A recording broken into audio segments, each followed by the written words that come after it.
சபரிராஜன் ஏசுதாசன் அப்படின்னு சொல்லி நம்முடைய பட்டணத்துல தமிழகத்தை சார்ந்தில் இருக்கிறதான கிறிஸ்துக்குள்ள ஆசிரமம் அப்படின்னு சொல்லப்படுகிறதான முதல் கிறிஸ்தவர்களுக்கென்று ஒரு துறவிகளா ஊழியம் செய்வாங்க. அப்படிப்பட்டவங்களை ஆதரிக்கிறதுக்காக இவர் ஏற்படுத்தினதான ஒரு ஆசிரமம் இன்றைக்கு வரைக்கும் ரொம்ப பிரசித்தி பெற்று அநேக கூட்டங்கள் நடத்துகிறதற்கு, கிறிஸ்தவ கூடுகைகள் பெரிய அளவுல நடத்தப்படுகிறதற்கெல்லாம் உதவியா இருக்கிறதான இந்த ஆசிரமத்தை உருவாக்கினவர் இந்த சபரிராஜன் ஏசுதாசன் என்று சொல்லப்படுகிறதான இந்த நபர். இவரை குறிச்சு நாம் கற்றுக்கொள்ள வேண்டிய ஒரு சில காரியங்கள் இருக்கு. என்ன அப்படின்னு சொன்னா, இந்திய தேசத்துல ஆதி நாட்கள் 82ஆம் ஆண்டு இவர் பிறந்தார். 1932ஆம் ஆண்டு இவர் ஊழியத்துக்காக கடந்து சென்றார். அந்த நாள்ல இருந்து ஆண்டவர் அறிந்து கொண்டு ஆண்டவருக்கு பிள்ளைகளா தான் அவர் வளர்ந்தார். தன்னுடைய தாய் தகப்பனுடைய சத்தியத்தை சொல்லிக் கொடுக்கிற சரியான வளர்ச்சியில அவர் வளர்க்கப்பட்டார். ஆனா ஒரு வாலிப வயசு வந்த உடனே படிக்கிறதின் மேல ஆர்வம் உள்ளவரா இருந்த இவரை அவங்க பெரிய பிரயாசப்பட்டு மருத்துவ கல்லூரிக்கு அனுப்பி வைத்து ஸ்காட்லாந்து தேசத்துல இருக்கிற எடின்பர்க் பல்கலைக்கழகத்துல இவர் டாக்டர் பட்டம் பெற்றார். அப்படி நல்ல உயர்ந்த குடும்பம் கொடுத்துச்சு. நல்ல படித்தார், நல்ல மருத்துவரா இருந்தார். ஊழியம் செய்கிற ஆர்வம் அந்த மருத்துவ கல்லூரியில இருந்து அவருடைய ஒரு நண்பர் பேட்டன் என்று சொல்லப்படுகிற ஒரு நண்பர் ஊழியம் செய்ய ஆர்வம் உடையவரா அவரோடு சேர்ந்து வாங்க நம்ம ஜோபனும் அப்படின்னு சொல்லி சும்மா இருக்கிற நேரத்துல எல்லாம் ஜெபிக்கிறதுக்கு அழைத்து கொண்டு போவார். தனியா அவங்க அதிக நேரம் ஜெபிக்கிறதுல நேரம் செலவழிச்சாங்க. அப்படி ஜெபிக்கிற நேரத்துல ஆண்டவர் அவர்களை ஊழியத்திற்கென்று தெரிந்தெடுத்தார். நான் எப்படி ஊழியம் செய்ய முடியும்? நான் இவ்வளவு காலம் படிக்கிறது எவ்வளவு கற்பனைகளோடு எவ்வளவு ஆசையோடு வந்து படிக்க வந்தேன். நான் மருத்துவ கல்லூரி படிச்சு மருத்துவராகி இலவசமா வேணா யாருக்காவது ஊழியம் செய்யறேன் மருத்துவத்துல. மற்றபடி நான் முழு நேர ஊழியம்லாம் செய்ய முடியாது, எனக்கு பெரிய திட்டங்கள் எண்ணங்கள்லாம் இருக்கு அப்படின்னு இந்த சபரிராஜன் ஐயா சின்ன வாலிப வயசுலயே சொல்லி கொண்டிருந்திருக்கிறார்.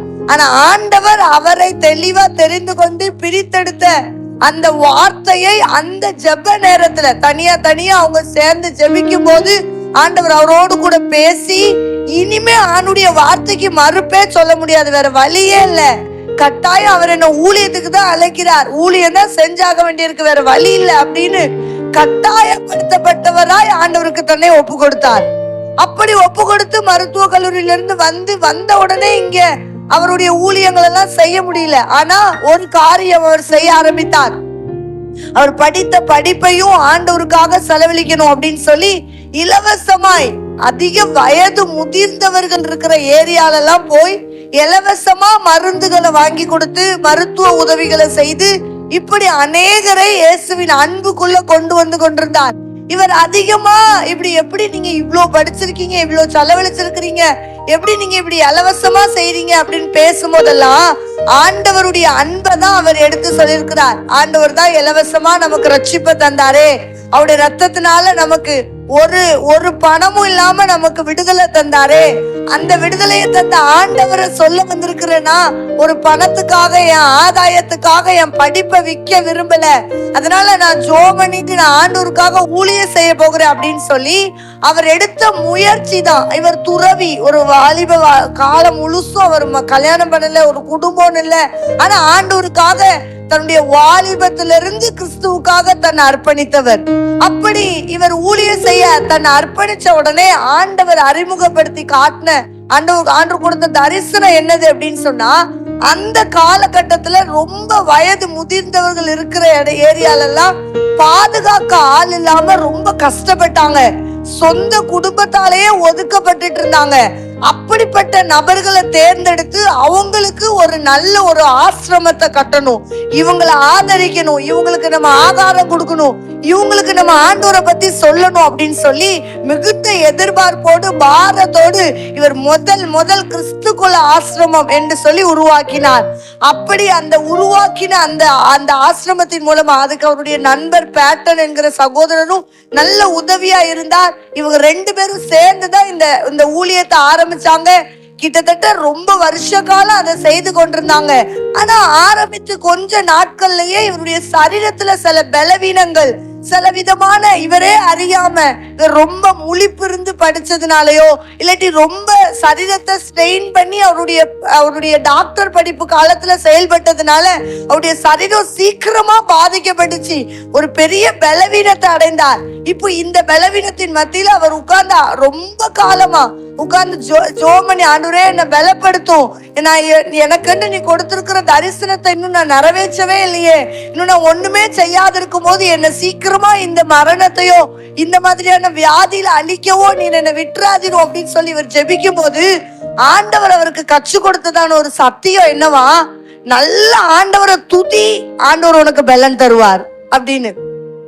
துதிக்கிறது தான் நம்ம எப்போதும் ஜெபிக்கும் போதெல்லாம் பாடுறோம், துதிக்கிறோமே அப்படின்னு சொல்லி யோசிச்சுட்டு இருந்த அவருக்கு நவம்பர் மாசம் 1ஆம் தேதியில இருந்து 10ஆம் தேதி வரைக்கும் ஆண்டவர் ஒரு பாடலை, ஒரு காரியத்தை, அவருக்கே வசனத்தை வாசித்து வாசித்து புதிய புதிய பாடல்களை எழுதுகிற கிருபையை கொடுத்தாராம்.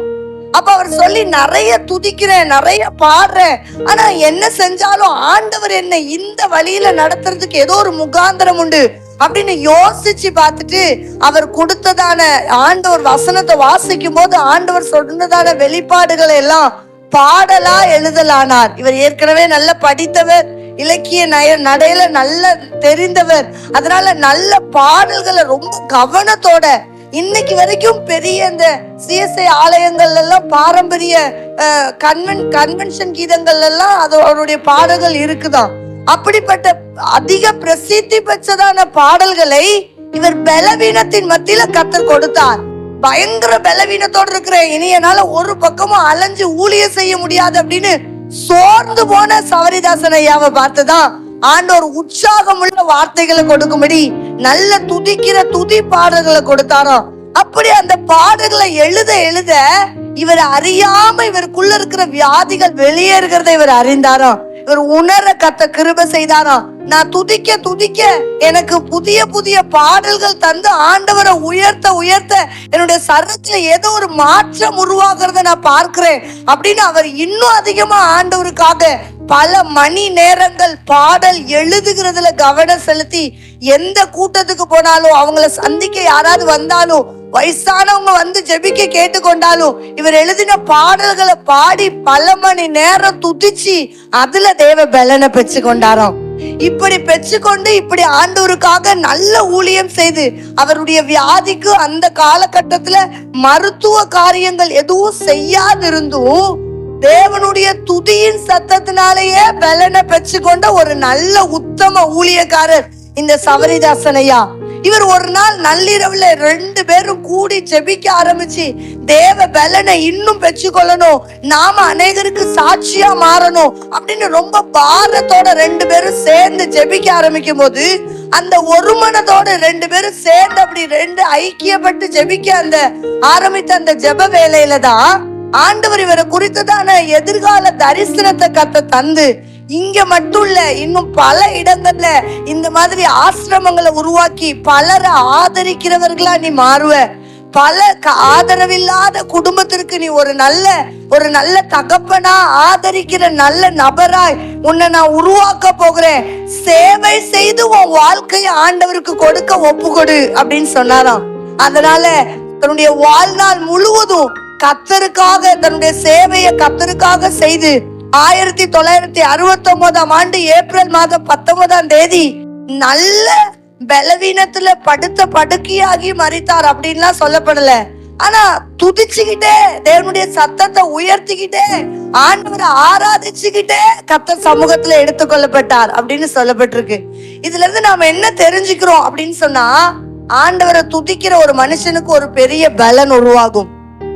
அப்போஸ்தலனாகிய பவுல் மாதிரி பவுலையும் சீலாவையும் சிறைச்சாலையில அடைத்து பல மணி நேரம் சின்ன மரத்துல தலைகீழ தொங்க விட்டு பயங்கர தண்டனைக்கு நேரா அந்த 2 நபர்களையும் கட்டி போட்டிருந்த போது கூட கட்டுக்களின் மத்தியிலையும் அவங்க துதிச்சதுனால அவங்களுக்கு மட்டும் இல்ல அந்த சிறைச்சாலையில இருந்த எல்லாருக்கும் விடுதலை உண்டானது.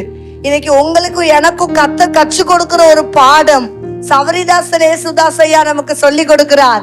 சரீரத்துல பலவீனமா துதிச்சு தேவ பலனை பெற்றுக்கொள்வோம். கர்த்தர் நம்மை ஆசீர்வதிப்பாராக. ஆமென்.